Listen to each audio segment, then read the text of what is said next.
Jalan pintas. Aku tinggal di sebuah desa yang berada di tengah hutan. Sekitar 1 kilometer dari rumahku, ada sebuah jalan raya yang menghubungkan desaku dengan kota terdekat. Jarak dari desa ke kota tersebut sekitar 3 kilometer. Sekolahku berada di kota tersebut. Ketika aku SMP, aku memiliki seorang teman dekat. Aku berencana untuk menginap pada Sabtu malam di rumahnya. Rumahnya berada di desa lain. Menurutku, jaraknya cukup jauh. Karena dia membutuhkan waktu 30 menit untuk sampai di sekolah menggunakan sepeda. Aku belum pernah sekalipun pergi ke rumahnya. Namun aku sudah memiliki peta menuju rumahnya. Jika dilihat dari peta, rumah kami sebenarnya cukup dekat. Namun, aku harus melewati jalan raya yang memutar sejauh 10 km. Saat itu sedang musim kemarau. Memikirkan bersepeda di tengah jalan raya sejauh 10 km saja sudah menghabiskan staminaku. Sebenarnya, aku tahu ada sebuah jalan pintas untuk menuju desa temanku. Tapi aku tidak pernah melewatinya. Sebuah jalan setapak yang melintasi hutan. Jaraknya lebih dekat, mungkin sekitar 4 atau 5 kilometer. Setauku jarang ada orang yang melewati jalan tersebut. Tapi kurasa aku bisa sampai ke rumah temanku jika melewati jalan tersebut. Aku memberitahu keluargaku kalau aku akan menginap ke rumah temanku yang berada di desa sebelah. Kami membicarakan jalan yang akan aku lewati. Ibuku tidak terlalu tahu mengenai jalan pintas yang kusebutkan. Tapi menurutnya jalan itu bisa saja dilewati. Sedangkan raut wajah ayahku menunjukkan kekhawatiran. Sepertinya ayah lebih tahu mengenai jalan itu. Ketika aku akan berangkat, ayahku mendatangiku dengan wajah serius dan berkata kepadaku, "Seumur hidup ayah gak akan pernah lewat jalan itu kalau sudah malam. Kamu juga harus janji sama ayah jangan lewat jalan itu malam-malam." Iya, emang ada apa sih? Tanyaku penasaran. Kata orang-orang dulu, jalan itu digunakan bukan sama manusia. Kalau siang seperti gak ada apa-apa, tapi kalau malam mereka akan keluar. Sudah banyak orang yang hilang karena melewati jalan itu saat malam. Oh, hanya cerita zaman dulu, pikirku. Aku tidak percaya dan belum pernah melihat hantu.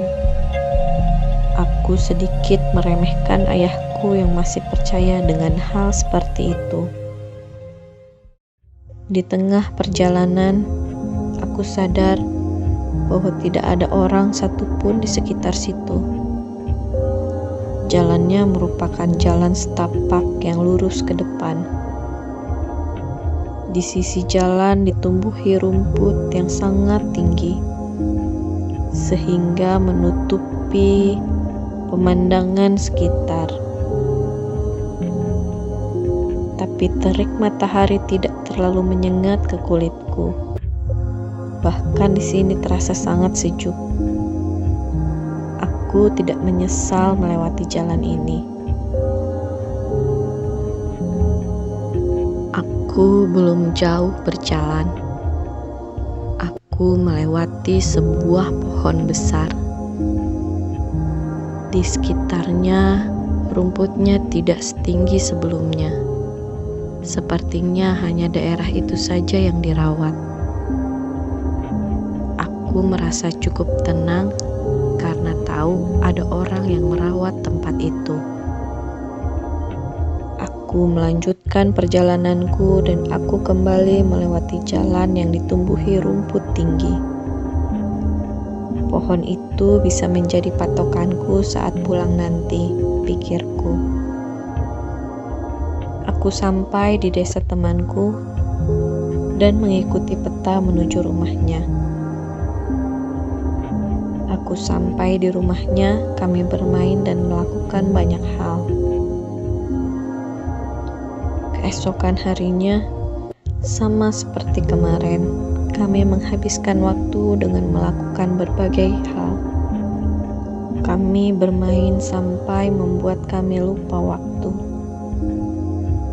Aku harus pulang karena besok aku harus sekolah. Saat itu pukul 5 lebih. Jika aku pulang melalui jalan di hutan, aku akan tiba di rumah sebelum pukul 6. Kurasa aku tidak melanggar janjiku dengan ayah. Aku mengayuh sepedaku. Aku melewati jalan yang sama seperti ketika aku pergi. Namun kali ini aku berjalan lebih cepat dari kemarin.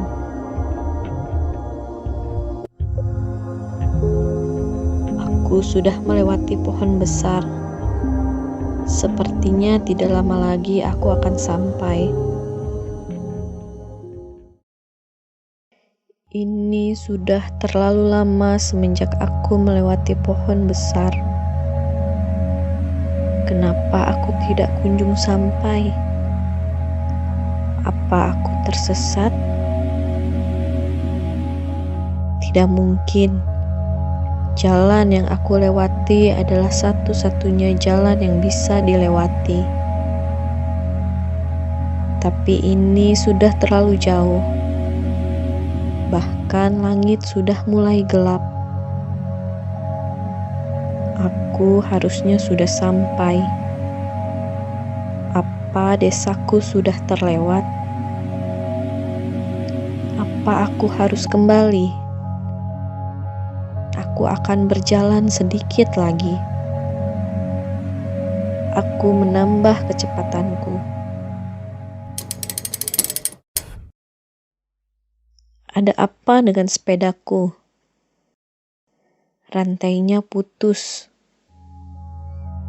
Kenapa di saat seperti ini? Langit sudah benar-benar gelap. Aku turun dari sepedaku. Aku tidak tahu apa yang harus aku lakukan. Aku duduk di sisi jalan, di samping sepedaku. Aku ingin menangis.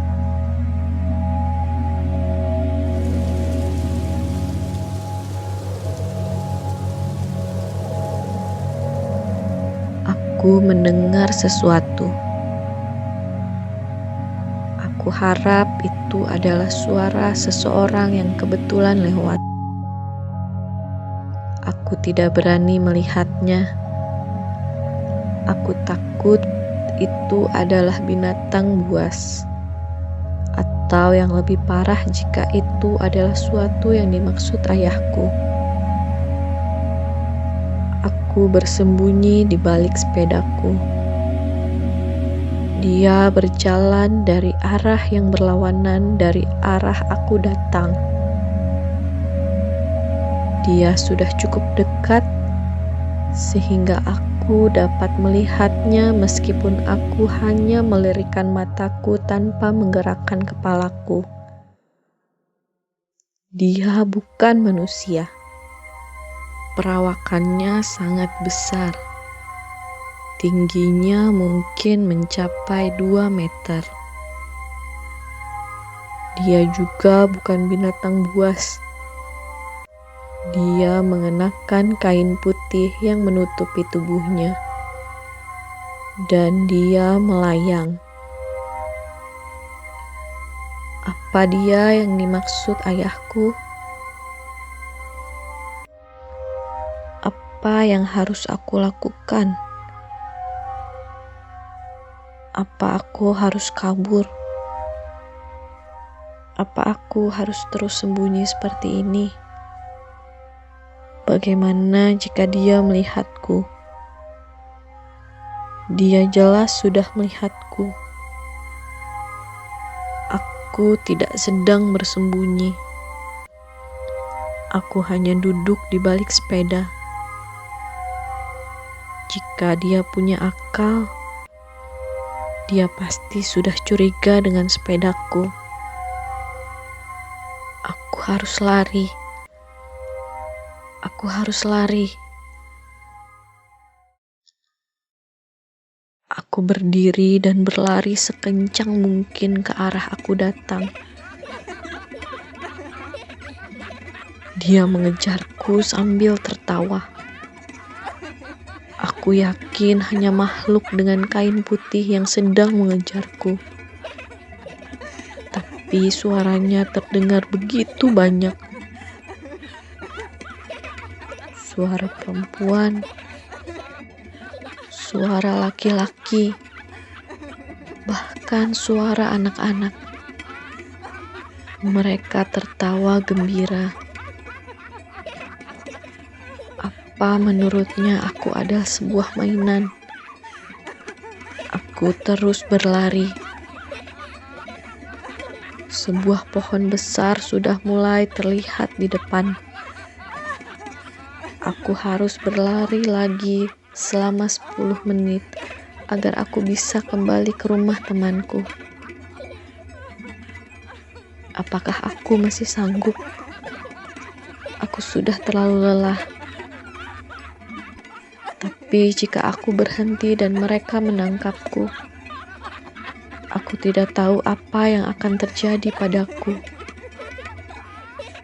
Aku melewati pohon besar, dan aku tidak ingat lagi apapun setelah itu. Aku terbangun di rumah temanku. Kedua orang tuaku di sana. Mereka bilang mereka menemukanku di depan rumah temanku. Aku sudah tidak sadarkan diri selama 1 hari. Tubuhku terasa sangat lelah. Aku menceritakan semua yang terjadi malam itu. Ayahku memarahiku. Aku tidak mau lagi melewati jalan itu, baik siang maupun malam. Ayahku mengajak beberapa temannya untuk mencari sepedaku yang hilang di tengah hutan. Namun sampai saat ini sepedaku tidak pernah ditemukan. Aku merasa sangat beruntung, karena bukan aku yang hilang. Karena mungkin saja suara-suara tawa yang aku dengar adalah suara-suara dari orang yang sampai saat ini tidak ditemukan.